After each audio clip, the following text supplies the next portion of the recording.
સ્વર્ગસ્થ કવિ શ્રી રમેશ પારેખની ખૂબ અદ્ભુત અને સુંદર રચના સાવરિયો રે મારો સાવરિયો. આ જ ગીતમાં આગળ એક પંક્તિ આવે છે, કોઈ પૂછે કે ઘર તારું કેવડું, મારો વાલમજી બથ ભરે એવડું. સ્ત્રી પાત્રનો જવાબ કેટલો અદ્ભુત છે.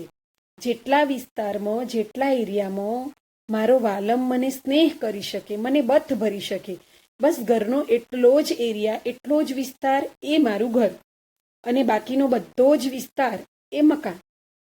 આજે જ્યારે દીકરી માટે ઘર અને વર શોધતા હોય ત્યારે માતા પિતાની અપેક્ષા શું હોય? 2 માળનું ઘર છે, 2 બેડરૂમનું ઘર છે, 2 એસી છે.